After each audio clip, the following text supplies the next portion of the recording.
Alright, so history likes to pretend wars were all about flags, honor, and dramatic speeches in the rain. But if you zoom in even a little bit, you start seeing the same pattern over and over again. Somewhere behind the official army, there's a group of guys who basically said, look, we don't care who's technically in charge, just tell us who to fight and where to send the invoice. Those are the mercenaries. Today we're going to do a full deep dive on 7 of the scariest and most effective mercenary groups in history, how they fought, what they used, how they operated, and why everyone from emperors to modern governments kept hiring them, even when it was clearly a terrible idea. Number 1. The Wagner Group. Let's start with a modern one, because nothing says timeless human behavior like a private army in the 21st century. The Wagner Group is a private military company that operated in multiple regions: Africa, the Middle East, and Ukraine. They're not officially a state army, but they often work in alignment with state interests. Think of them as a conflict solutions brand, with a very flexible relationship to accountability. In terms of how they operate, Wagner tends to show up where a government is struggling with insurgencies, instability, or a conflict that's too messy or politically sensitive for regular troops. They provide training for local forces, security for important sites like mines or government buildings, and direct combat support. They've been involved in frontline fighting in Ukraine, as well as urban operations, and guarding strategic infrastructure. Tactically, they use a mix of conventional and irregular methods. You'll see them using armored vehicles, artillery, drones, and small unit infantry tactics. They're not just random guys with rifles, they're structured, organized, and often equipped with modern gear. They'll set up fortified positions, coordinate with local forces, and use reconnaissance, drones, scouts, and intel networks to figure out where to hit and how hard. But the wildest chapter in Wagner's history, the part that makes it feel like it was ripped straight out of a political thriller, was the 2023 armed mutiny. Here's the high-level version. In June 2023, Wagner's leader, Yevgeny Prigozhin, publicly accused Russia's military leadership of corruption and incompetence. Now, this wasn't new, he'd been complaining for months, but then he took it to a level nobody expected. Wagner's forces seized control of the city Rostov-on-Don, which is a major military hub, and then started driving towards Moscow. Yes, an actual private military company began marching on the capital of a nuclear-armed state. It was one of the most surreal events in modern military history. Now, this wasn't a full coup attempt. They weren't trying to overthrow the government. It was more like an aggressive, very armed protest aimed at the military leadership. But still, when a private army starts rolling north towards your capital, people tend to get nervous. The whole thing lasted about 24 hours. A deal was negotiated and the march stopped, and Wagner forces pulled back. But the damage was done. The trust between Wagner and the Russian state had been shattered. You can't just oopsie your way out of marching a column of armed vehicles towards Moscow. And that brings us to Wagner's downfall. After the mutiny, the group's independence evaporated. Their operations were brought under tighter state control. Their leadership fractured and their fighters were scattered. Some absorbed into official structures, some relocated, and some sidelined entirely. The organization that once operated like a globe-spanning private army suddenly found itself without the freedom, resources, or leadership that made it powerful.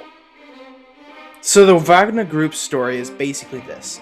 A private army that acted like a multinational corporation, fought in multiple continents, used modern tactics and equipment, that got involved in some pretty unethical stuff, and then, in one of the most dramatic plot twists in recent history, staged an armed mutiny that ultimately led to its own collapse. It's the kind of story that makes you look at history and think, there's no way this was real, and yet it absolutely was. But you know what else defies reality? You liking and subscribing right now. Do it. Do it! Number 2. Executive Outcomes.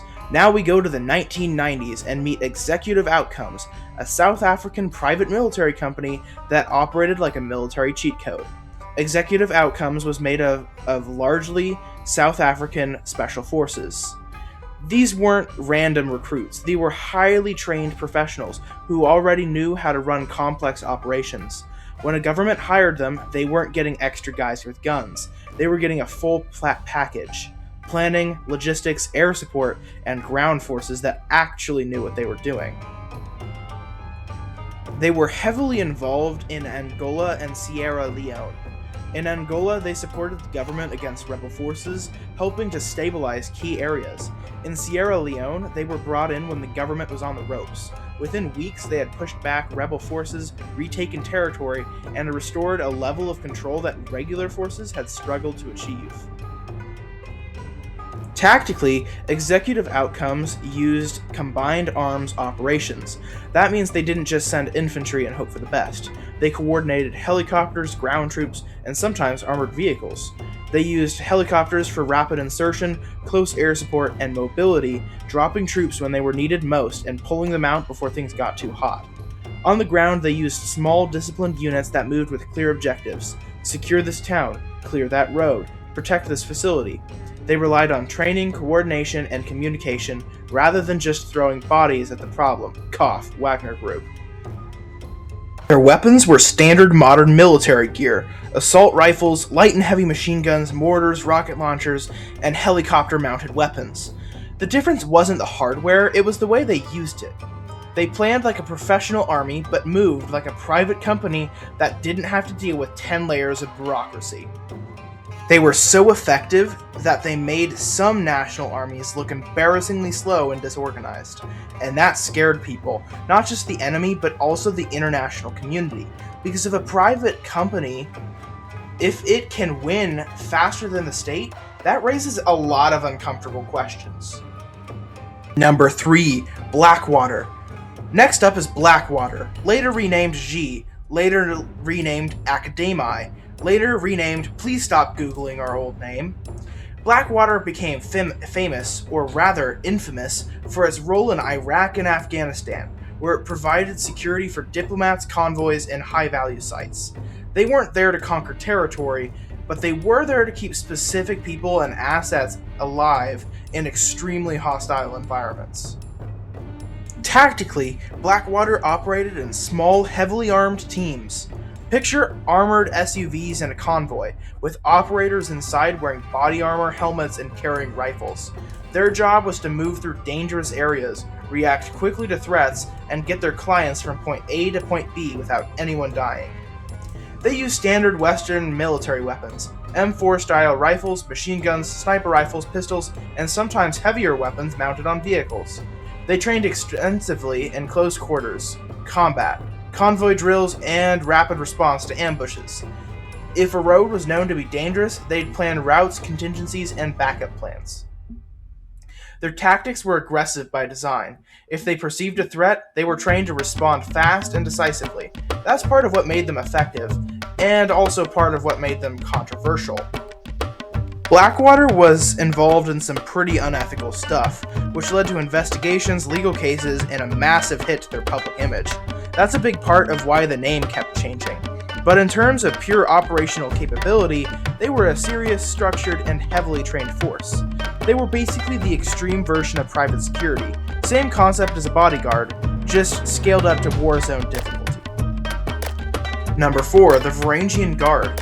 Now we jump way back in time to the Varangian Guard, because apparently even medieval emperors looked around and said, "You know what, I don't trust my own men. Get me some very large and handsome foreigners."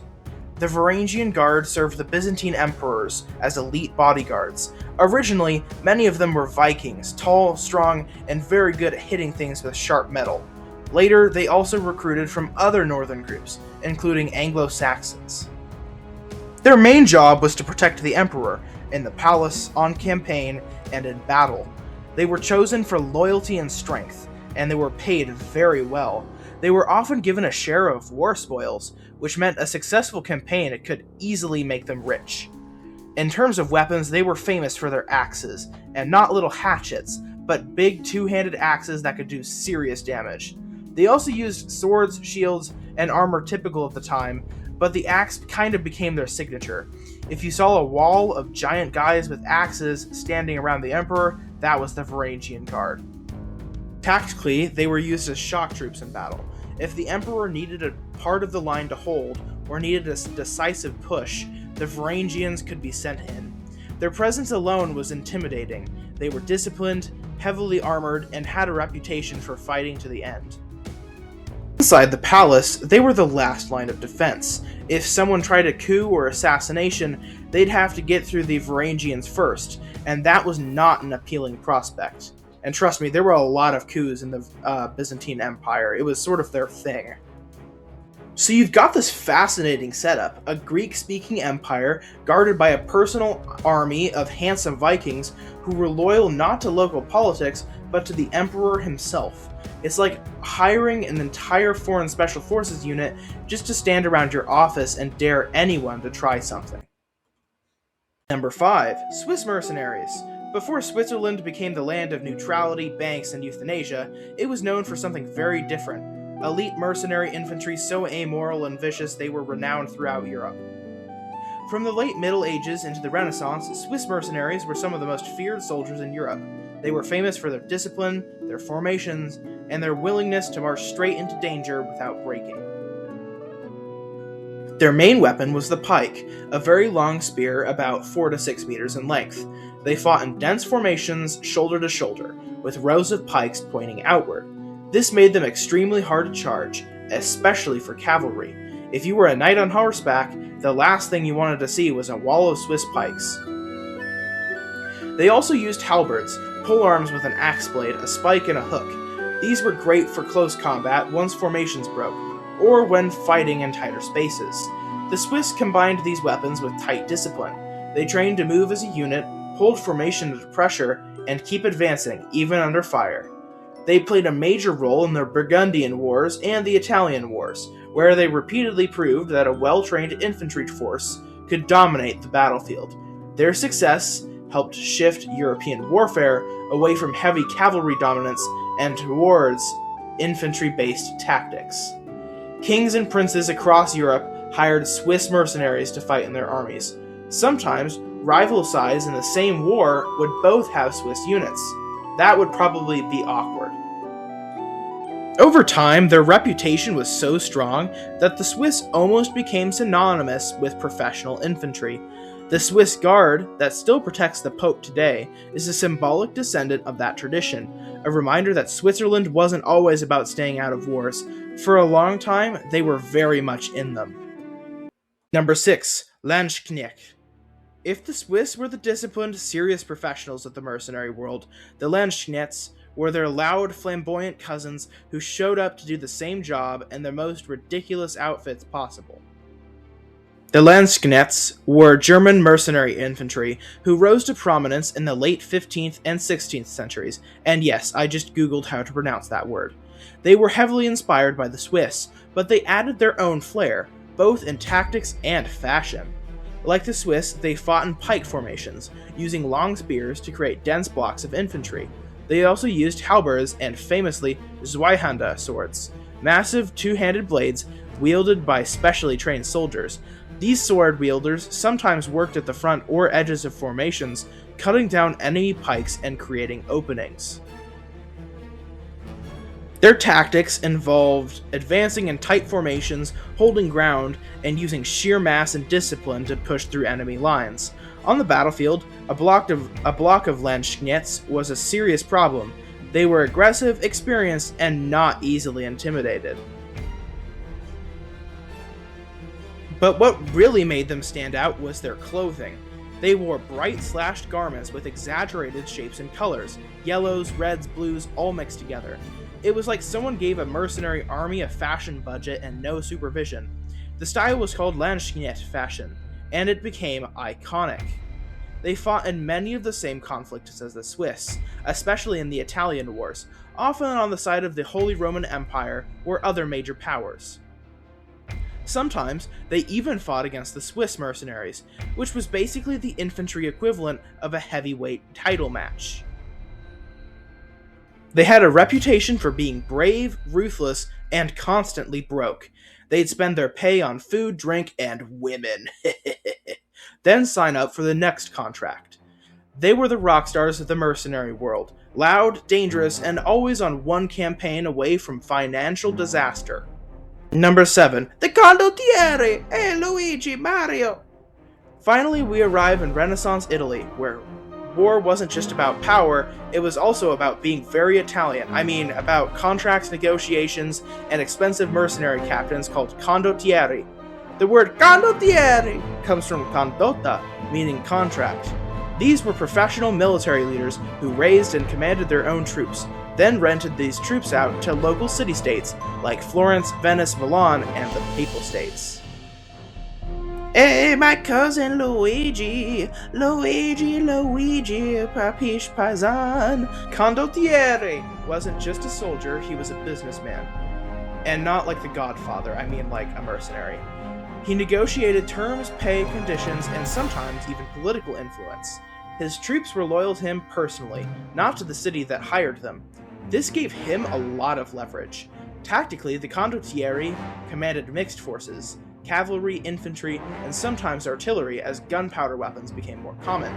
They used armored cavalry for charges and flanking, infantry for holding lines and sieges, and early firearms or cannons when possible. But here's the twist, because their troops were so expensive and hard to replace, Condottieri often fought in a very cautious way, so typical of Italians. It's not a true war unless they change sides at least once. Battles could turn into elaborate maneuvers, feints, and standoffs, with both sides trying to win without taking heavy losses. Sometimes, wars between Italian city-states involved a lot of marching, posturing, and very little actual fighting. That doesn't mean they were harmless, far from it. They could be ruthless when it suited them, but they were also pragmatic.